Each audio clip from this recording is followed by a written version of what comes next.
Welcome to Truth and Transcendence. You can find all our other episodes on truthandtranscendence.com. I'm delighted today to welcome special guest Jamie Ryder, who's here today to talk about his amazing book, History's Greatest Philosophers, but also various other very interesting themes that we talked about when we met for the prequel. Jamie is a mental health advocate. He grew up in Manchester in the UK with a comic book in one hand and a Stoic quote in the other. Now he writes self-help books, which I'm going to ask him what that means, where ancient wisdom and battles meet pop culture and personal growth lessons. Because, as Jamie said, self-improvement is more fun with a few fight scenes. His latest book is History's Greatest Philosophers, Classical Wisdom for Modern Times. The book will help you apply practical philosophy to build better mindset and mental health habits. And I've got the book behind me. If you're watching this on video, you can see the book, and I've read it. And I will just say, it's a very interesting and unique approach to talking about philosophy, because Jamie really dives into the lives and the lifetimes and the events of the day for each philosopher, which makes a much, much richer picture than, right, here's their philosophy, this is how the philosophy works, these are the theories, this is who else said it. It's a much more interesting, rich and human journey. So if you're interested in understanding philosophy in a human way, I really recommend this book, and I am going to put the Amazon link in the show notes. You can find Jamie at jamieryderbooks.com, and that's JAMIERYDER books.com, and all his books are on there. He's got other amazing books as well that he's already written. So, Jamie, without further ado, thank you so much for coming on the show. Well, thank you for having me, Catherine, in that great intro. I think that's a great starting point to go on. What does humanity mean in philosophy? And that's a huge topic to really dive into, I'm sure. Well, why don't you just dive into that then? What is humanity in philosophy, given you just raised that immediately? What's your take on that? Well, that's the thing about philosophy. It always opens up more questions. There's a question beneath the question. And for me, that was the starting point of where I really enjoy philosophy. Now, going back quite a number of years, I first came to that topic from an academic standpoint, where I looked at it from studying it in high school. And I thought, yeah, these ideas, they seem interesting, but I don't really know as a 16-year-old, 17-year-old how they can actually be applied to the modern world. And I thought it was quite a high-minded approach, which I find a lot of people coming to philosophy might have that initial interpretation of it. It was only until many years later during the pandemic that I found the practical applications of it, and the humanity of philosophy was these are real life issues that people from all walks of life have been through. It's a universal struggle of ideas that people can find out of multiple schools of thought, and how you apply those lessons will apply to completely different walks of life. But at least for me, during the pandemic, that was when the shift started to occur, to see a practical form of it, particularly through the aspect of the school of thought of Stoicism. Yes, because the school of thought Stoicism, as I learned in your book, provides some foundation to a lot of the later approaches, doesn't it? Of course. And for me, Stoicism was that initial gateway drug. Yeah, let's call it a gateway drug, because there's lots of different schools of thought out there. But from going through lockdown, I was isolated from my friends and family, like a lot of us were at the time. And that's when I really needed to make sense of the world. And I did come across the philosophy of Stoicism through various books and podcasts. And it really struck me, that core idea of we can only focus on what we can control and what we can't control. And from that British mentality, growing up, I was always taught that little less stoic trait of, oh, you've got to keep a stiff upper lip as a British man. You can't really talk about your feelings. And it's that robotic idea of being emotionless. But when I realized that big S stoicism, the philosophy, is actually the complete opposite, that was a light bulb moment for me. And it really is being able to regulate your emotions, still being able to feel things like anxiety, fear, and all of that. But you don't have to be controlled by them. You can acknowledge them, and it's certainly important to feel them, but you can still find ways to live with them and still be active in your community, still be active in multiple ways that make sense to you. And I thought, wow, there's so much depth there, and it really started me along that journey of trying to pick apart other philosophies and take them as I went. Yes, yeah. It's a very interesting thing, isn't it? How the philosophy has an awful lot of depth to it, and yet there comes a point in time where everyone thinks they know what it is, and they've got a very simplistic idea of what they think it is. Do you have any insight into how or why that happens? Oh, that's a great question. I think there's multiple strands to look at that. I mean, from a simplicity point of view, I think the paradox of philosophy is it's so deeply complicated, but also so simple at the same time. And what I look at from that simplicity point of view, let's just take Stoicism as an example. That core truth is you can control what you can control and you can't control what you can't control. That's a good leading point to start from the practical point of view. But of course, in that school of thought, there's lots of theoretical exercises and things between logic and reason and how all of these ancient philosophers started to put that together. Now, that's all very interesting and theoretical, but I like to focus on the simplicity of the down-to-earth practicalities of it because I find that has more real life applications, such as a technique called the premeditation of adversity from a mental health point of view. Now, this was coined by the philosopher Seneca, who was trying to focus on real life scenarios where there'll always be scenarios where we go in there with the worst case, but how can we practice for those? How can we inoculate ourselves to the stress of those moments? And what he was doing was saying, if you try to rehearse a specific situation in your mind and you imagine what the worst case scenario would be, you don't really have to focus on a result. If you're trying to plan for a certain event, then yes, the worst may still happen. But if you can lay the groundwork beforehand and actually do that multiple times, then perhaps by the time you come to that event, then you'll be inoculated to whatever stress you are, and the outcome is not the point of it. So by doing that practical exercise, the premeditation of adversity, I find that's the best way to actually look at philosophy generally. It's like, what techniques, what mentalities can you apply to your ever shifting world to be able to make sense of all the complexities that come out through life? Whereas if you're talking about a bunch of abstract or theoretical concepts, then yes, there's still some value to that, but how often are you going to really apply those abstract theoretical theories if you don't understand the groundwork of how they mean to you, but also how you can help other people in your immediate circle as well? Yes. And what you're talking about there is actually engaging personally with it rather than just only engaging with it in a kind of mental, how do I pigeonhole this as simply as possible and then think I know what it's about. And in fact, one of the philosophers you spoke about was very much into that thing of um, I don't know, and I'm not even sure about that. What's the actual quote? Oh yeah, I think you might be talking about Michel de Montaigne there, the French philosopher. He was fascinating and he invented the essay genre. And I'm just going to paraphrase because he was actually paraphrasing from Socrates. But essentially what that is the only thing I don't know is that I don't know. And I'm not even sure of that. It's questioning the question essentially. And what I love about Montaigne specifically, he was a very human and a very funny writer and philosopher who didn't want to just look at a bunch of high-minded ideas. He really set out to write his essays to understand himself. And what was fascinating was he was doing something that had never been seen at the time, where he was investigating even the small minutiae of his days, down to his bodily movements, to politics. And a lot of people had a lot of opinions about him even to this day, but without his complete body of work, then essays as we know them today would never have been invented.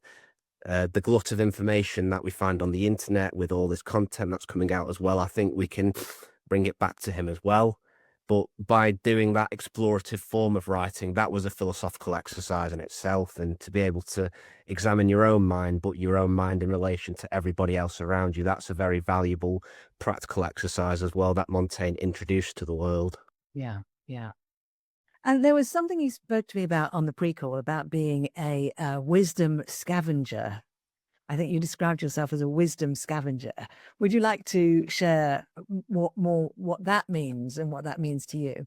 Of course, yeah. So I've thought really long and hard about how wisdom scavenging looks. And for me, it is that idea of you can just cherry pick different ideas that make sense to you. So I said that Stoicism was the first philosophy that really became my gateway drug. But it's like, okay, what else is out there? What actually makes sense to me? And I think it's important to say that somebody can still be Stoic, but they can still enjoy things like Eastern philosophies as well, rather than just being pigeonholed as one thing. If one strand of thought makes sense to you, then absolutely lean into it. But for me, I love investigating multiple forms of cultures and different ideas, and it is scavenging for the wisdom in that one school of thought that makes sense to me today. So is the Stoic piece that I can take from? Is there an Epicurean piece? Is there a skeptic piece I can take from if I'm feeling in a certain way? But how can I apply that to other people as well? So if you have a 360-degree view of different cultures or ideas that you can pick from, I find that you can broaden your horizons in a much more holistic way rather than just necessarily sticking to one doctrine, because there's more ways that you can be flexible with other forms of thought, I find. Yeah. And, some people listening might think, oh my God, that sounds like a lot of work. So for you, did this actually feel like a lot of work, or was it enjoyable and fun for you? Oh, well, it was very enjoyable and fun. And I will take your point to say that, yes, having all of this information out there can be overwhelming sometimes. And I find trying to pin down a specific idea or philosophical path that might make sense to you in the moment is a great way to follow along that path and to see where it takes you. You might come across similar ideas in other thoughts, but with the book in particular, I was very interested in laying the groundwork for all of the foundations of perhaps the most easily recognizable schools of thought that have been out there. And we've spoken about this briefly on the prequel, but I did set out to write this in a sequential order to say, yes, here are things that I think you can follow along the path, but you don't necessarily have to. If you find there's something more interesting about the Roman Emperor Marcus Aurelius, start there. Or maybe you are interested in the school of thought of absurdism with Albert Camus. Here's everything about existentialism and absurdism. Follow your path there. It might always bring you back to the same ideas, but how those ideas are packaged and always delivered are always different and informed by the person who was living at that time, which is where the book style comes in. Yes. And it's interesting, as you're talking, that kind of way of exploring that you're describing really reminds me of the actual philosophers in the book, in the way you describe them, that they followed the thing that interested them. And they might meet someone in the marketplace and become their pupil or become their teacher, and they just seem to be just following what was of interest to them and seemed to matter to them. And that's very interesting as well, because I think sometimes when we think about bodies of material, particularly ancient information, I think sometimes we think we have to explore it in a linear fashion. Like if we're cramming for an exam, you've got to learn topics 1, 2, 3, 4, 5, 6, 7, 8, 9, 10 in that order, because you're going to be tested on it. But the way you speak is completely the opposite of that. It's a much more organic feel to it. Absolutely, and that brings me more in mind of Eastern philosophies, for example. So what I think is interesting to point out is I think there's a few key differentiators between what I look as Western philosophy versus Eastern philosophy. And with the West, I think it's really interesting to look at it from a regimented point of view to say, here's a list of principles and logical exercises that, yes, can make sense. And if you need to be regimented in your day, then you can follow these list of practices and maybe it'll help, maybe it won't. Whereas with things like Taoism or looking at things from a more Japanese point of view, I find there's less of a fixed direction. It's more going with the flow and being flexible. And I find that's a really good way to look at it, at least for me. I do like to be flexible with my mode of thinking sometimes when I need to say, I'll suspend my judgment for a certain point of view to say, let me weigh up multiple paths and then I'll come back and think, here's my informed decision now. So by leaning more into Eastern philosophy, I find that's a better way to help me get to that point. Whereas Western philosophies are great if you do need that staccato kind of, yes, this will help, this will help, this will help, but it always just applies to that person or situation. Yeah, makes perfect sense. Another topic I was really interested in that you spoke about was absurdism, and Albert Camus. Would you tell us a bit more about that? Yeah, absolutely. And this is where I go into what I like is the funny side of philosophy now. I mentioned Montaigne briefly, but here's Camus, somebody who I think is a wonderful human example of a philosopher who lived and breathed his philosophy. And in the book, on the chapter about Camus, I actually start it with whoever's watching. If you've not watched Monty Python, then I would absolutely recommend it. But the Holy Grail from Monty Python, and there's a great skit in that where there's the Black Knight fighting King Arthur, and the whole point of that situation is the Black Knight thinks he's invincible, and King Arthur, within a couple of minutes, chops his arms and his legs off, but he still is fighting. He still thinks he can beat King Arthur. Now, that situation is inherently absurd, and the point of view is that the Black Knight is so delusional that he still thinks he can win. And that is a great example of absurd comedy, but that is a great strand to actually start to understand the philosophy of absurdism, simply because to actually believe that is absurd but also deeply human. The Black Knight finds meaning in that act of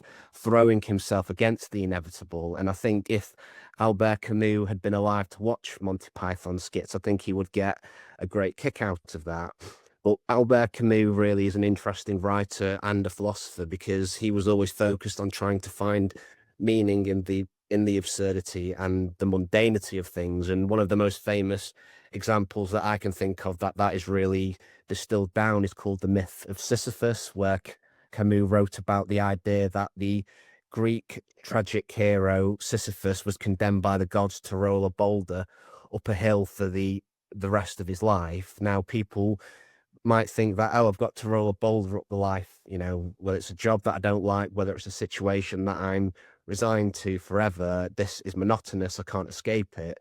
But Camus was saying that in the act of rolling that boulder up a hill and it rolling back down every day, we can inherently find meaning in that act. And I think there's something wonderful about acknowledging that in any situation across your life, you're still going to find something where you have no choice but to do it, but you can make the conscious choice to actually enjoy that and find amazing purpose out of it. And certainly over the past few years, I've found myself leaning into that absurdist approach because to be human is inherently, at least for me, to be absurd, and also to actually drum it down to that point of view is really interesting.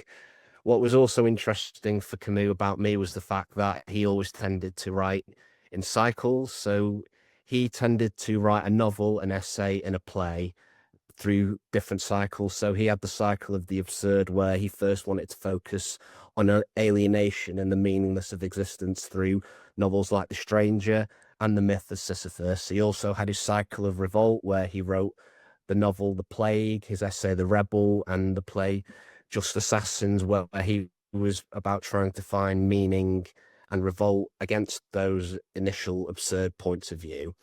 And I think, at least for me, what can be actually quite useful is to actually look at these different cycles from how you apply them to your life. So, what I've tried to do recently is, how can I do an absurd act today? How can I do an act of revolt? And how can I do an act of love, which was Camus' final cycle, his cycle of love, which he unfortunately didn't get complete because he died beforehand. But something for me is a cycle of the absurd might be, how can I do something unexpected in my day? How can I really try to shock myself awake from something?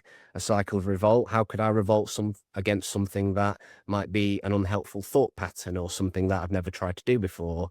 Or finally, how could I do an act of love, whether it's an act of self-love, or how could I do an act for a friend or somebody in my immediate circle? And I found thinking that way has been really purposeful in how I show up day to day. How beautiful. I love that. It's a very, very nice. I mean, even if people just took that. So the first one was, it was absurd, revolt, and love. Indeed, yeah. And I find for whatever reasons, people are very hardwired to think three of things. Camus did it. A lot of other philosophers did it as well. I thought, yeah, if it's throughout the week, how could you do something potentially absurd, whether it's unexpected? Could you revolt against an unhelpful thought pattern or an injustice or something small or political? It doesn't really matter what it is. And finally, an act of love that would be resonant for you or for somebody else. No, probably both, actually, if it's proper act of love. How wonderful. I think that's absolutely fascinating. So you said that it was during the pandemic that you really started exploring this in much more depth as a response to what you were dealing with at that time. And you said that it really, really helped you. How did it help you? You know, if someone's listening to this and thinking, oh, yeah, I was having a really shitty time in the lockdown as well. How did this actually help Jamie to kind of navigate that? Of course. So I find what it really helped me first to was just put myself in a completely different headspace, because being trapped inside was just not great for just having nobody to talk to. But of course, by leaning into Stoic principles such as the premeditation of adversity that I mentioned earlier, or other things like the view from above, where it's taking a big picture view of your current circumstances and really aligning yourself with maybe other people in your city or the rest of the world to put yourself on that same level, it really made me step back and think, yes, the situation that I'm in was not ideal, but there are still ways that I can find meaning, or I can still do small things. And it was a very case of saying one act per day or one thing moving forward. If I could get a journal and start writing down things that were positive or things that I would do better, it was starting to galvanize me to do that. So I find that practical form of philosophy is really useful to start building momentum with small acts rather than thinking you've got to do everything at once. Or with things like Eastern philosophies as well, I find that being able to go with the flow more can take the pressure off myself when I'm in a high stress situation where I'm thinking, yes, things might still not go to plan, but why am I trying to fight so hard against this current, this metaphorical current? What if I just take a step back and just lean into it rather than trying to force myself through it? I find that's a good method of thinking as well. Now, obviously, there'll be times when I still fall back into old patterns. I should say philosophy is not a cure-all, and it's not something that will work for everybody. But for me, it's good to have this toolkit that I can use to become more self-aware and dip into it if I need it. Yeah. Yeah. Well, well done. I think that's an intelligent response to the situation. I think, you know, there was apparently the consumption of alcohol went through the roof in the UK during the pandemic, which is perhaps a slightly less intelligent response to the situation. Not to suggest that you didn't take a drink at all during that period, but still, it sounds like what you did is quite a creative thing. And you also are a mental health advocate. So would you say a bit more about that? And does that link back to this journey with philosophy? Of course, yes. So, in terms of looking at it from that male mental health point of view, I find philosophy is a great way to explain certain concepts that might actually ring true, particularly if we look at that idea of what different forms of stoicism can be, because a lot of British men certainly might have looked at that point of view of emotionless, robotic. Being a stoic character is inherently some kind of strength, whereas if you explain that the actual philosophy of Stoicism is actually imparting the knowledge to be able to talk openly about how you're feeling, but still being able to regulate what you're feeling. It's logical, but it's also deeply emotional as well. I find from a male point of view, that is easier to kind of get that message across, or talking about other kinds of ideas is still important to say, look back at all of this wisdom from 2000 years ago. This is still very important even today, but it's important to try to find these ideas that will actually resonate with the particular audience. And I find by talking about it, that's a great way to make people think differently. And like, but look at all this stuff here as well. And that certainly leads into what I deem as stealth help, my genre, which is self-development is a huge genre. There's lots of stuff out there, but sometimes that might come across as preachy, whether well-intentioned or not. And certainly people can respond to that if that's what they need. But I find stealth help for me can incorporate other things. It's storytelling, mythology, pop culture. It's putting the reader in the headspace of the character on the page, which is how I approach the writing of the philosophers, to say these were real life characters who are living in the present moment where their thoughts are all over the place. They're dealing with chaotic and complex situations. So how are they applying what they were learning at the time in that moment? And that's the writing approach I took, to say, rather than these prescriptive ideas, let's look at these people in context in their moment, and the ideas will come out naturally through the way their stories are told. And if people think, huh, these ideas are interesting. Now I want to actually go and investigate them myself. Then that is certainly vindicating for me. That is where stealth help, I find, is that gentle guide, not to preach, but to offer a gentle path forward for people who want to explore all of these different paths. I think it's brilliant, and some of the lives these people were living and what was happening in the world around them was absolutely brutal. I mean, people in exile thinking, if I put a foot wrong, they're going to send a team of assassins for me. And that was just normal. And there was even, with Macchiavelli, I think it was Macchiavelli, where he was studying with somebody and apparently this person routinely sexually abused his students. And I think in the book you said this was considered to be just a standard part of the process for young men when they're learning in academia, that you're going to get abused by your tutor. It's just it just comes with the turf. And I thought that is absolutely brutal. And yet these people were living through it and generating this incredible wisdom while they were doing it. I think that's an incredible reminder for us today, because I think a lot of us moan and whinge about stuff that's nowhere near as bad as what some of these people were going through. Oh, absolutely. And I think it's important to note that it's all relative, isn't it? What is 2,000 years ago, 100, doesn't really matter. The the context of the time, it was far more brutal from a physical and a mental state from a certain point of view. But inherently human is to still feel that deep sense of fear and unknown and alienation. And the external circumstances are very different, but internally we're all still hardwired the same. And philosophy for me is that great leveler. It really doesn't matter what part of life you're from or what you've gone through. If you imbibe certain ideas, and I think it's a great panacea against the blows of fate, to put on my Machiavellian hat, for an example, because those kind of things that you just alluded to really shaped his really pragmatic point of view of the world, which I think gets conflated sometimes with that idea that ends do justify the means. But modern Machiavellianism, I think, can still be very different from his version of Machiavellianism, because the times were completely different. And sometimes you do have to be that pragmatic person to actually try to change your fate. And I think that's acceptable in certain circumstances, others not. But that lends back to that very nuanced and complex version of what different philosophies can lend to. Absolutely. And he was very, very smart as well. I think sometimes people don't distinguish between being strategically very smart and being selfishly manipulating. I think often people think those two things always go together, which they don't necessarily, do they? No, absolutely not. And I think that's a very apt distinction between what I look at as modern Machiavellianism. There's the political Machiavellianism, which is what everybody expects it to be, versus that very human-centric, pragmatic, strategic point of view where you've just got to make some kind of decision, but you look at different points of view to be able to be pragmatic, essentially. Yeah, yeah. So obviously, well, I'm guessing that working with all of this and writing the book was quite an experience for you. Am I right about that?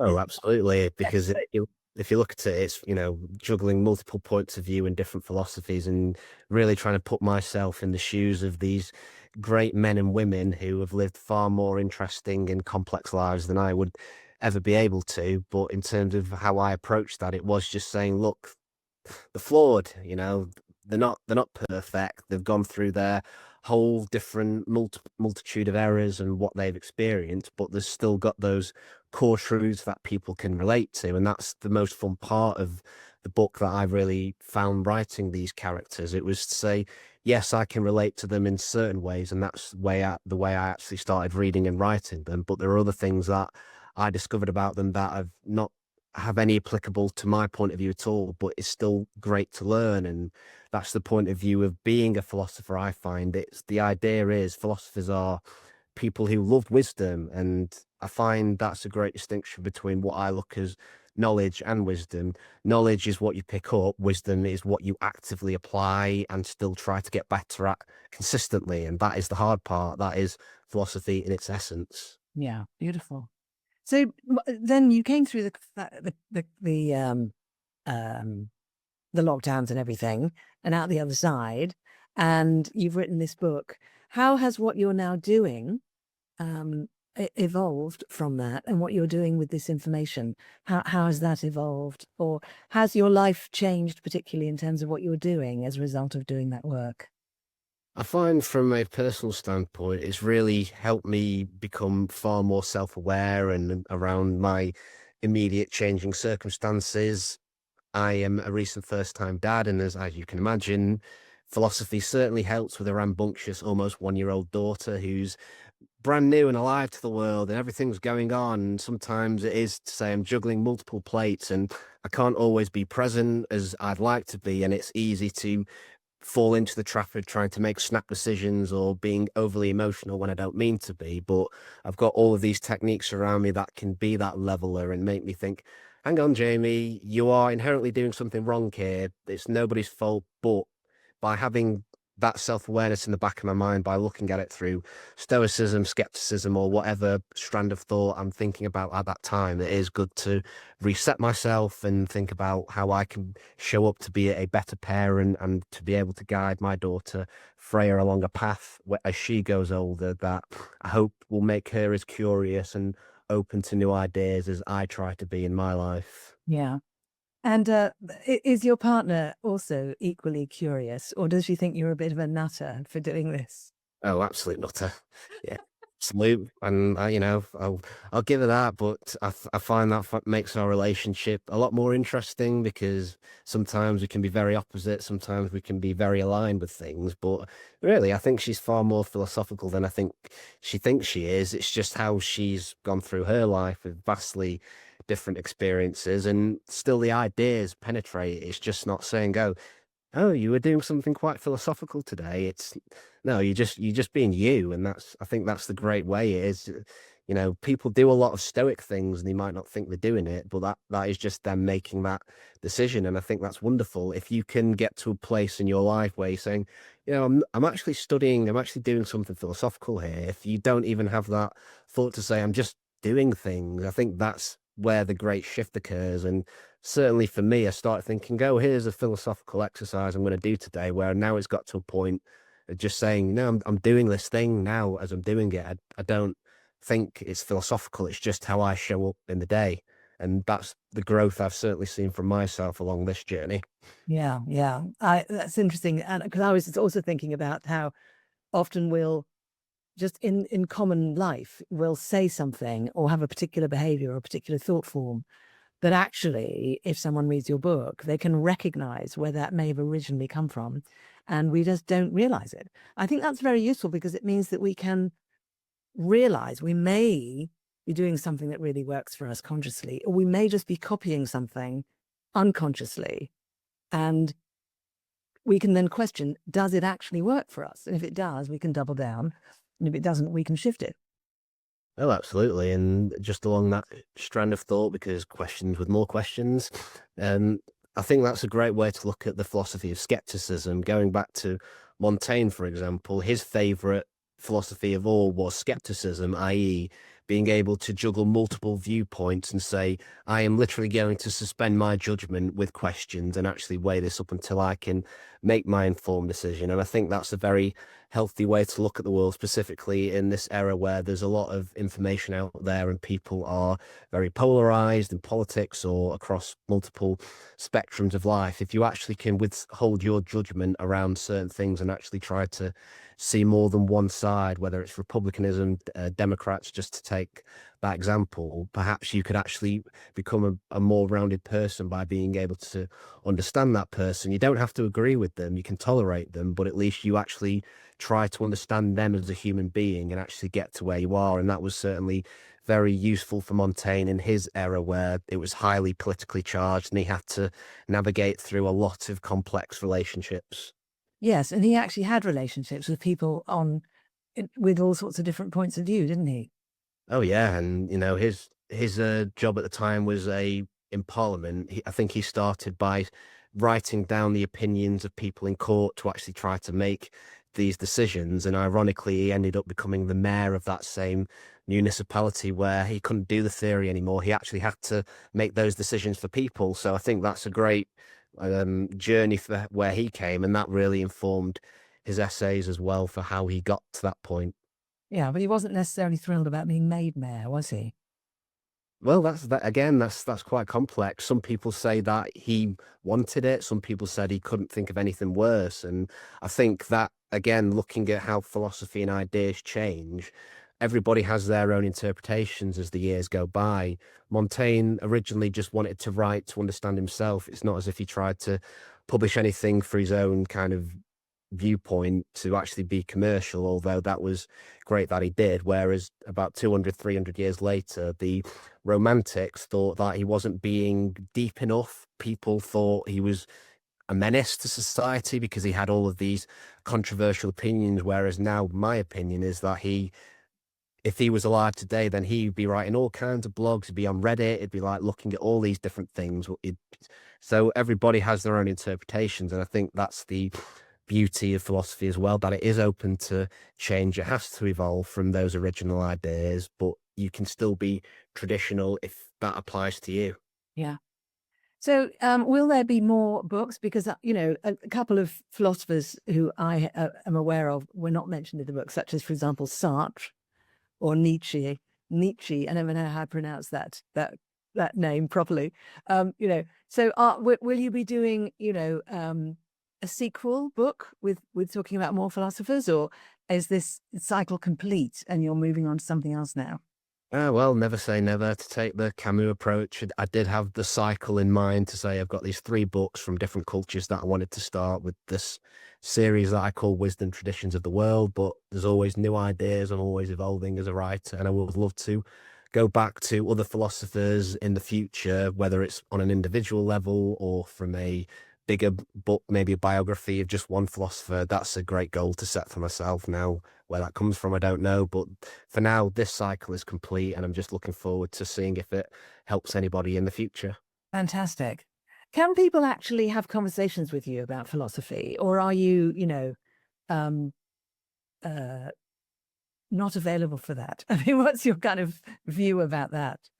Oh, interesting question. Yeah, I mean, I would always say that I'm very open to debating people around certain ideas and learning about what their point of view is. And if people would like to discuss anything like that, you can just get in touch with me through my website to ask any questions.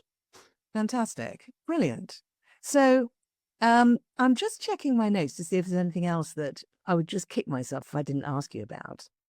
Um, yeah, the stealth help thing I think was very interesting, and you've talked about that a little bit. Is there anything else about that that you would like to share with listeners? I would just like to caveat the actual distinction again between self-help and stealth help to really hone the point. Stealth help for me is that slow guide where you can actually say the storytelling and the ancient wisdom is there, whereas that can work for some people. Self-help is what it is. It is more of a preaching point of view that I think can work for people, or people might not necessarily respond to that. But there are multiple paths within this wider genre of trying to find ideas that help people, and I'm all for it. I don't think there's one thing that's right or wrong. I just think it's what people most respond to based on their circumstances. Yeah, brilliant. And I really wanted to pick up on something you said in relation to that, in relation to men in particular, and that you had realized that what men need is different from what women need, perhaps, in terms of their entry point into exploring some of these things. And as a man yourself, you'd explored that in yourself, recognized it, and then fed that into how you wrote the book. And I thought that was very interesting and inspired, or that was very inspired. Because I do think a lot of men, if they think about investing in their well-being or their self-awareness, are just faced with a lot of stuff which is really designed for women and doesn't necessarily resonate or support them. Absolutely. I mean, I think, we're all well intentioned, and in an ideal world, I would love that the same ideas should apply to women and men. And I think we're all in the same boat. I just think sometimes it goes back to how that message is delivered, particularly from different generations. Now, I'm a millennial in my 30s where we were raised to be very much more emotionally aware. And I think that's a great thing. But maybe people from a boomer generation or older, for example, obviously the way they grew up was very different, and that can still be quite difficult for them to open up to things. Whereas if it might be explained in a philosophical way, perhaps that can be a better entry point for them. But I'm glad to see that over the past decade, there's definitely been a lot more openness to mental health education for men and women, and it's always growing, which is great. There's still obviously just a lot more work to be done, and if this work is a small node in that wider lattice of helping anybody, then that is why I set out to write the book, ultimately, to share that honest mental health point of view, but through philosophy. Beautiful. Well, I think you succeeded in that, Jamie. I think it's a great work. And I also think it will stand the test of time. And it's very personal. You know, it's really, there's the fact that you're a young man as well, I think added a different quality to the way the book was written. I noticed it was sort of touching me in different ways from how it might have done if you'd written it in your 50s or 60s. So I think that adds a positive quality to it. Oh, great to hear. And I probably should say I came at this point of view to say I'm not an expert in philosophy by any stretch of the imagination, and I don't really like the word expert at all because it implies that you've learned everything there is to be learned, and that will never happen. That will never be the case, no matter how old you are. I was writing this as I was feeling it, and there's still so much more that I'm trying to plumb the depths of from philosophy, but other multiple points of view. And, it's great to always strive for something through philosophy, to have that forward momentum. And if I could just leave one lasting thought for people of this episode, it is philosophy is a great momentum driver. If you just follow a certain path and try to apply these ideas, I guarantee in small ways you'll start to notice the difference. The hard part is just being consistent, and that is the struggle. That is what philosophy is. Yeah, beautifully said. So people can listen to this episode. Sometimes people listen to episodes more than once because they pick up extra nuances. And even just doing that, which is a relatively passive way of taking in the information while you're driving to work, or doing the laundry, or you can get the book. And just to remind people, you can find all Jamie's books on jamieryderbooks.com, JAMIERYDER books.com. So, Jamie, we've talked about an awful lot today, which I thought we probably would. I didn't know exactly what we would talk about. Has there been a favourite part of our conversation today for you? I'll definitely be having the self-awareness that my partner thinks I'm an absolute nutter, for sure. I thought that was it's funny you said some of my favorite podcasters, apparently their wives or husbands just tell them to shut up at home if they start going on about which I think it's quite balancing. It keeps us grounded, doesn't it? Oh, absolutely. But, I really appreciate your time, Catherine. This has been a great episode, just being able to be up on my soapbox for however long we've had. And I hope these ideas resonate with somebody. And even if they don't, at least it's opened up a pathway for people to see that there is something different out in the world to be curious about. Yeah, 100%. And from my point, thank you for coming on. Thank you for writing the book, because I know it's not easy writing a book, and you had so much material to not include, to sort of bring it into something cohesive. It's an extraordinary piece of work. So I just want to thank you for doing that. And someone can just buy it and just read it for however much, I don't know, 10 or 20 quid. And that's a great gift. Thank you for that.